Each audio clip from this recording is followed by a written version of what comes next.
அரசரான உத்தானபாதருக்கு சுனீதி, சுருசி என்ற 2 மனைவியர். அவருக்கு சுருசியிடம் மிகுந்த பிரியம் இருந்தது. சுனீதியிடம் அவ்வளவு பிரியமில்லை. ஒரு நாள் சுருசியின் மகன் உத்தமன் உத்தானபாதரின் மடியில் அமர்ந்து விளையாடிக் கொண்டிருந்தான். அப்பொழுது சுனிதியின் மகன் துருவனும் தனது தந்தையின் மடியில் அமர விரும்பி அவருக்கு அருகில் சென்றான். அப்பொழுது அங்கிருந்து அவனுடைய சிற்றன்னை சுருசி துருவனிடம் கூறினாள், மன்னரின் மடியிலோ அரியணையிலோ அமரும் தகுதியை நீ பெறவில்லை. அதை அடைவதற்கு கடுமையான தவம் மேற்கொண்டு பரம புருஷரை திருப்தி செய். அவரது கருணையினால் அடுத்த பிறவியில் நீ என் வயிற்றில் பிறந்தால் அத்தகுதியை அடையலாம் என்றாள்.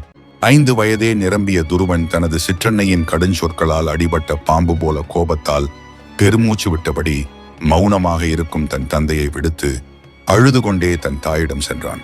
அழுதபடி வந்த மகனை அள்ளி அரவணைத்த அன்னை மாளிகையில் இருந்தவர்களின் மூலம் நடந்ததை அறிந்தாள். தன் சக கிழத்தியின் கடும் வார்த்தைகளை நினைத்து செந்தாமரை மலரில் இருக்கும் பனித்துளிகள் போல அவளது எழிலான முகத்தில் கண்ணீர் முத்துக்கள் உருண்டோடின.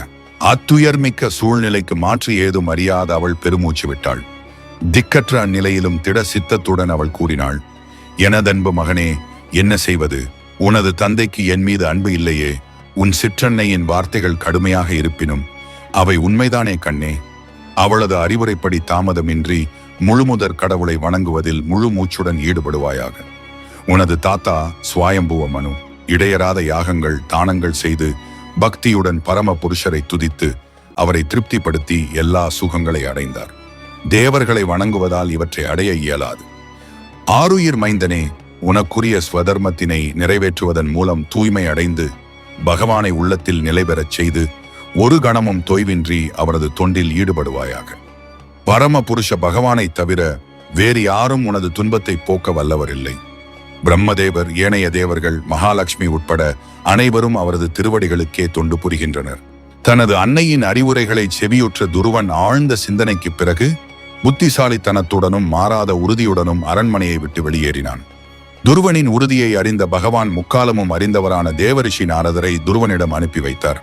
துருவனிடம் சென்ற நாரதர் கூறினார், துருவனே, மான அவமானத்தால் நீ பாதிக்கப்படாதே. ஒவ்வொருவரும் தனது முந்தைய செயல்களின் விளைவுகளால் கட்டுப்படுத்தப்படுகின்றனர். புத்தியுடையவன் நன்மை தீமை இரண்டையும் பகவானின் ஏற்பாடாக எண்ணி ஏற்றுக்கொள்ள வேண்டும். யோக முறையில் பரம புருஷரை திருப்திப்படுத்துவது குழந்தையான உனக்கு மிகவும் கடினமானதாகும்.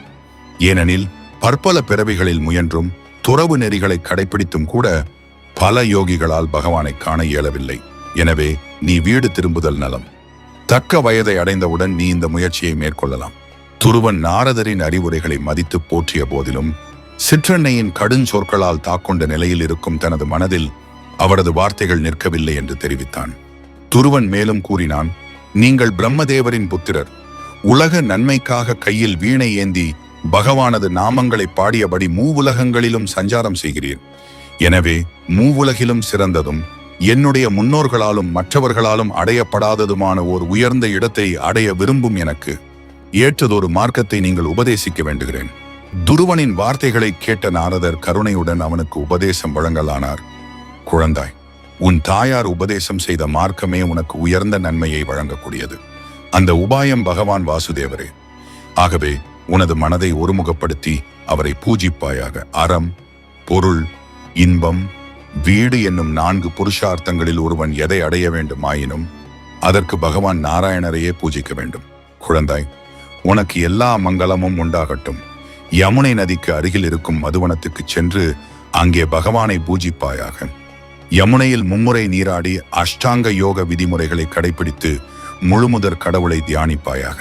அதனை தொடர்ந்து தியானத்திற்கு உதவும் விதமாக பகவான் நாராயணரின் ரூபத்தை பற்றி நாரதர் துருவனுக்கு விளக்கினார். பரம புருஷ பகவான் அனைவரிலும் மிகுந்த பேரழகுடையவர். காலை இளஞ்சூரியனை போன்ற விழிகளும் இதழ்களும் கருநீல வண்ண திருமேனியையும் உடையவர். வனமாலையை அணிந்திருப்பவர். 4 திருக்கரங்களில் முறையே சங்கு, சக்கரம், கதை, தாமரை ஆகியவற்றை ஏந்தி இருப்பவர். பகவானது இந்த அற்புத திருமேனியை எப்பொழுதும் தியானிக்க வேண்டும். மேலும் நான் உனக்கு மிக ரகசியமான மந்திரத்தையும் உபதேசிக்கின்றேன். ஓம் நமோ பகவதே வாசுதேவாய. இது பகவான் கிருஷ்ணரை வழிபடுவதற்குரிய 12 எழுத்து மந்திரமாகும். பகவானுக்கு பூக்களையும் பழங்களையும் நிவேதனம் செய்து இம்மந்திரத்தை ஜபிப்பாயாக. பகவானை வழிபட்டு மந்திரத்தை தினமும் உச்சரித்து அவரது உன்னத செயல்களையும் தியானம் செய். மந்திரத்திற்கும் தனக்கும் வேறுபாடில்லாத பகவானை மந்திரங்களை உச்சரித்து இதயத்தினுள் வழிபடுவாயாக. இவ்வாறு நாரதரால் உபதேசிக்கப்பட்ட துருவன் அவரை வலம் வந்து நமஸ்கரித்தான். பிறகு மதுவனத்தை நோக்கிச் சென்றான். துருவன் மதுவனத்திற்கு சென்றவுடன் நாரதர் உத்தானபாதரின் அரண்மனைக்கு சென்று அவருக்கு ஆறுதல் கூறினார். உங்களது புத்திரனை பற்றி கவலைப்பட வேண்டாம், விரைவில் அவனது கீர்த்தி மூவுலகிலும் வியாபிக்கப் போகிறது என்றார். பிறகு மதுவனத்தை அடைந்த துருவன் நாரதரின் அறிவுரைப்படி முழுமுதற் கடவுளை வழிபட்டான். முதல் மாதம் தனது உடலை பேணுவதற்காக 3 நாள்களுக்கு ஒரு முறை கனிகளை மட்டும் உண்டான். 2ஆம் மாதம் 6 நாள்களுக்கு ஒரு முறை காய்ந்த புல்லையும் இலைகளையும் உண்டான். 3ஆம் மாதம் 9 நாள்களுக்கு ஒரு முறை நீரை மட்டும் பருகினான். 4ஆம் மாதம் மூச்சு பயிற்சியில் வெற்றி பெற்று 12 நாள்களுக்கு ஒரு முறை காற்றை மட்டும் சுவாசித்தான். 5ஆம் மாதம் மூச்சையும் நிறுத்தி எவ்வித அசைவுமின்றி ஒற்றை காலில் நின்று தன் மனதில் முழு கவனத்துடன் முழுமுதற் கடவுளை வழிபட்டான். அனைத்து படைப்புகளின் மூலாதாரமாகவும் அனைத்து உயிர்களின் நாயகராகவும் விளங்கும் முழுமுதற் கடவுளை அவன் இதயத்தில் பற்றி கொண்டதும் விசுவாத்மாவான விஷ்ணுவைப் போலவே கனமானவனாக மாறினான். பூமியின் ஒரு பகுதி கீழ் நோக்கி இறங்கியது. துருவன் தன் உடலின் துவாரங்கள் அனைத்தையும் மூடிய போது பிரபஞ்சத்தில் உள்ள தேவர்கள் உட்பட அனைத்து உயிர்களுக்கும் மூச்சு திணறல் ஏற்பட்டது. உடனே தேவர்கள் பகவானை சரணடைந்து காத்தருளும்படி வேண்டினர். அதற்கு பகவான், கவலை வேண்டாம், இச்சூழ்நிலைக்கு காரணம் துருவனின் தவமே. அவனுக்கு நான் விரைவில் தரிசனம் தந்து அனைத்தையும் சரி செய்து அனைவருக்கும் நலமளிப்பேன் என்று உறுதி கூறினார். பகவானின் இன்மொழிகளால் சாந்தமடைந்த தேவர்கள் விடைபெற்று சென்ற பின் அவர் கருட வாகனத்தில் அமர்ந்து தமது பக்தன் துருவனை காண மதுவனத்திற்கு சென்றார். அங்கே தியானத்தில் அமர்ந்திருந்த துருவன் தன் மனதில் நிலைத்திருந்த பகவானின் திருவுருவம் மறைந்ததால் கண் விழித்தான். கண்ணெதிரே அதே பகவானின் நேரடி தரிசனம் கிடைக்கப் பெற்றதும் பேரின்ப அதிர்ச்சியுடன் அவன் செய்வதறியாது திகைத்தான்.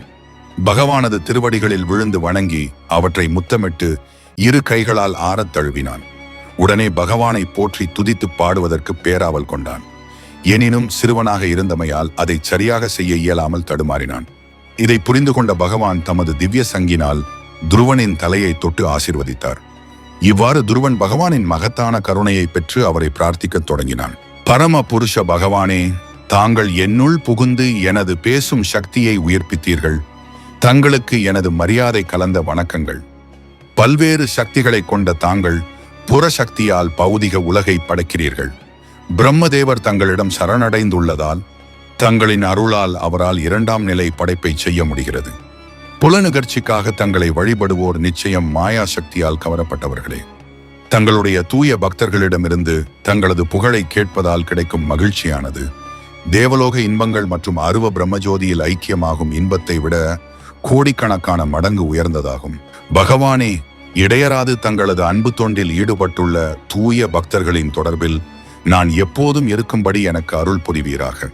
அந்த தொடர்பால் பௌதிக செல்வங்களின் மீதுள்ள பற்றுதலில் இருந்து விலகி இருக்க முடியும்.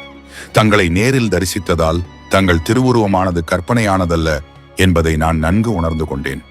தாங்களே இந்த அண்ட சராசரங்களை வயிற்றில் தாங்கும் முழுமுதற் கடவுள். தாங்களே பிரபஞ்சத்தை காக்கும் விஷ்ணு. அனைத்து நல்ல ஆசிகளின் பரம வடிவமே.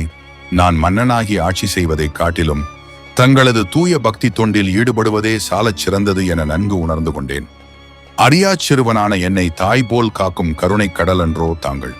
வேதங்களின் முடிவிற்கேற்ப பிரார்த்தித்த துருவனிடம் பரமபுருஷ பகவான் கூறினார், அன்பார்ந்த அரச குமாரனே, உன் உள்ளத்தில் உள்ள ஆசை நிறைவேற்றுவதற்கு கடினமானதாயினும் கூட அது நிறைவேற நான் அருள் புரிவேன். உனக்கு எல்லா நன்மைகளும் உண்டாகட்டும். அனைத்து கிரகங்களுக்கும் அச்சாக விளங்கும் வடமீன் எனும் ஒளி மிகுந்த கிரகத்தை உனக்கு பரிசளிக்கப் போகிறேன். அது காலத்தினால் அழியாதது. உன் தந்தைக்கு பிறகு இந்த உலகை நீ 36,000 வருடங்கள் மாறாத இளமையுடன் ஆட்சி புரிவாய். உனது சிற்றன்னை சுருசியும் அவளது மகன் உத்தமனும் காட்டில் அகால மரணம் அடைவார்கள். மேலும் மிகப்பெரிய யாகங்களையும் தான தர்மங்களையும் செய்து நீ இவ்வுலகில் மகிழ்ச்சியாக வாழ்வாய். ஜட உடலை நீத்தபின் என் உலகை அடைந்து நித்திய வாழ்வை பெறுவாய். மீண்டும் இந்த துன்பமயமான உலகிற்கு வரமாட்டாய். இவ்விதமாக ஆசீர்வதித்த விஷ்ணு பகவான் துருவனின் மரியாதைகளை ஏற்றுக்கொண்டு தம் இருப்பிடம் திரும்பினார். பின்னர் துருவனும் அவனுடைய தந்தை காலத்திற்கு பிறகு நல்லாட்சி புரிய துவங்கினான். இந்த பதிவு உங்களுக்கு பிடித்து இருந்தால் சேனலை சப்ஸ்கிரைப் செய்யவும்.